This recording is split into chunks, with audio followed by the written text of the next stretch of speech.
संतोष जी, बिहार में जो है विधानसभा के चुनाव होने जा रहे हैं। इस बार बड़ी अपेक्षा और बड़ी उम्मीद है। पिछली बार आपको जितनी सीटें दी गई, आपने उसमें 100% जो है परफॉर्म किया है। कितनी सीटों की हम उम्मीद करें कि हम पार्टी जो है इस बार गठबंधन में भारतीय जनता पार्टी जदयू के साथ मिलकर कितनी सीटों की मांग कर रही है, और आपने कितने लोगों की तैयारी कर रखी है कि नहीं हम जो है इतने लोगों को लड़ाएंगे चुनाव? देखिए, पार्टी की अपनी रणनीति है और उस हिसाब से हमने, सही बात है कि कुछ सीटों का चयन किया है और जहाँ पर हम अपनी तैयारी को ज़्यादा धारदार बनाए हुए हैं।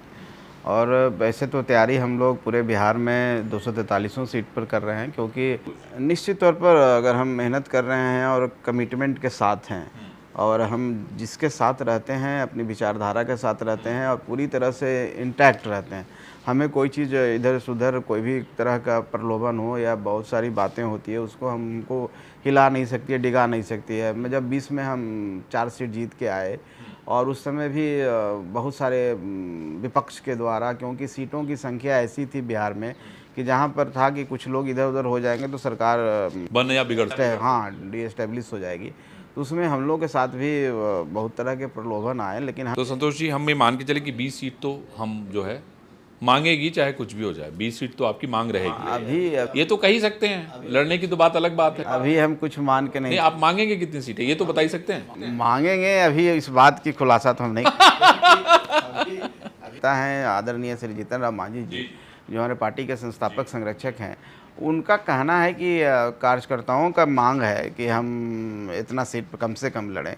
वो कार्यकर्ताओं को रिलेट करके उन बातें करते हैं। कभी उन्होंने नहीं कहा है कि मुझे इतनी सीट चाहिए, और उन्होंने हमेशा कहा है कि कार्यकर्ताओं से रहती है ना। निश्चित तौर पर कार्यकर्ताओं की मांग तो अनंत है ना।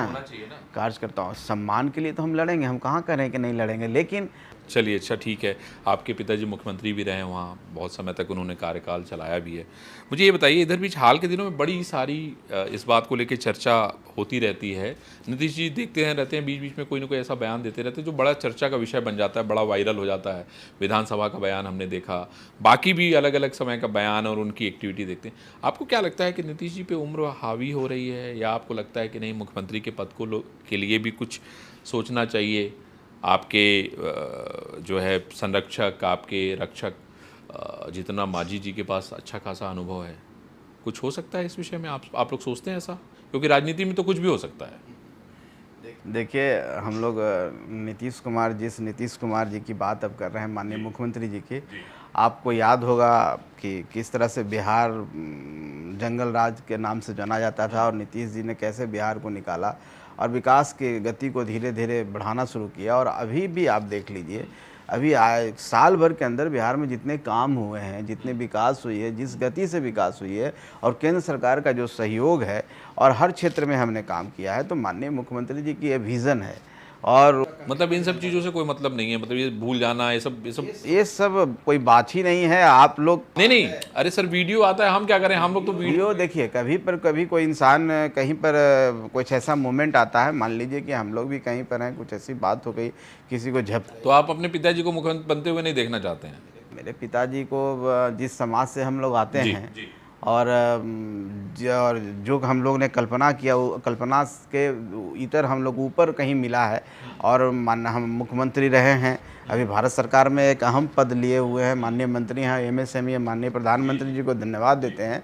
और हम समझते हैं कि अभी बिहार में हम सब ने मिल करके ये बात कही है कि मुख्यमंत्री जी जो हमारे हैं अगले मुख्यमंत्री के रूप में रहेंगे, उन्हीं के नेतृत्व में हम चुनाव लड़ेंगे। तो अभी इसका कोई स्कोप नहीं है, तो ये सब क्वेश्चन का जवाब हम समझते हैं। इसका कोई मतलब नहीं है, हाँ? सब क्वेश्चन, कोई रूमर भी नहीं है, आप रूमर बना रहे हैं। नहीं संतोष जी, देखिए क्या है, कैमरा तो झूठ बोलता नहीं है, तो आप जानते हैं। लेकिन अब चूंकि आप राजनीति में हैं तो आपको तो जवाब देना पड़ेगा। गठबंधन में भी हैं, राजनीति में भी हैं, दोनों धर्म आपको निभाने पड़ेंगे। चलिए, खैर कोई नहीं। हमारा सर सवाल ये है कि अब आप अगर इधर देखिए तो पूरी यात्रा निकाली गई है ना, सर को लेके जो है यहाँ तक कहा गया कि भाई जो सरकार है वो चोर है, वोट चोरी कर रही है। आपको क्या लगता है कि इतने बड़े पैमाने पर ये सब गड़बड़ियाँ संभव है क्या? इतना सारा सिस्टम है, बहुत सारे, अभी तेजस्वी जी को भी देखिए 2-2 जगह का जो था उसमें उनको भी नोटिस दिया गया। आपके जो डिप्टी सीएम साहब सिन्हा साहब भी थे, उनको भी नोटिस दिया गया। तो क्या आपको लगता है कि सर में इतनी गड़बड़ियाँ हो रही हैं? देखिए, अब जो आंदोलन किया गया है महागठबंधन के द्वारा, विपक्ष पार्टियों के द्वारा, उनका कहने का कुछ और ही तात्पर्य था। उनका कहना था कि जानबूझ करके नाम काटा जा रहा है, और उनका कहना है कि कुछ दलित यहाँ से जो नाम काट के वो अति पिछड़ा का नाम काटा जा रहा है, क्योंकि भाजपा ऐसी पार्टी है, सामंती पार्टी है, भाजपा के वो वोटर नहीं है। मैं कहना चाहता हूँ, अगर वो हमारे वोटर नहीं है तो हम चुनाव कैसे जीतते हैं, किनके बल पर जीतेंगे? और जो मेरे वोटर हैं उनका हम नाम काटेंगे। और दूसरी बात, जितना उन्होंने हवा बनाया, जितना उन्होंने प्रोपेगेंडा क्रिएट किया, मैं कहता हूं कि जो इंड है, आज जो वोटर जो हैं, अब वोट देने जब जाएंगे तो उनका वोटर लिस्ट में नाम है, वो अपना वोट देंगे, तो हमको कहाँ लगता है कोई गड़बड़ी का मतलब यही उन लोग कहना चाह रहे हैं, तो बोकस वोटिंग करते हैं। और बोकस वोटिंग क्या है? जो मृत व्यक्ति हैं उनका भी नाम वहाँ पर है, जो दो जगह उनका नाम है और कहीं चले गए हैं फिर भी नाम है, तो ऐसे लोगों का नाम कटा है। और कुछ ऐसे लोग भी हैं कहीं पर जो इन्फ्लेटेटर्स हैं, जो मान लीजिए घुसपैठ करके यहाँ रह रहे हैं, गलत तरीके से रह रहे हैं, उनको आइडेंटिफाई करके अगर नाम कट रहा है तो इसमें गलती क्या है?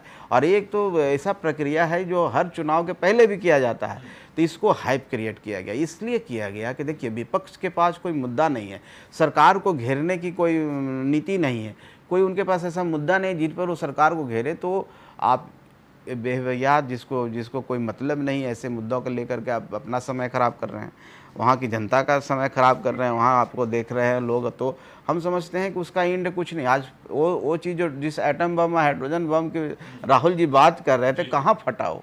कहीं फटा तो कहीं तो नज़र आता है। वो तो कह रहे हैं कि अभी हम अभी तो फोड़ेंगे ना, अभी तो हाइड्रोजन बम वो चुनाव के बाद उनकी आदत है। हाँ।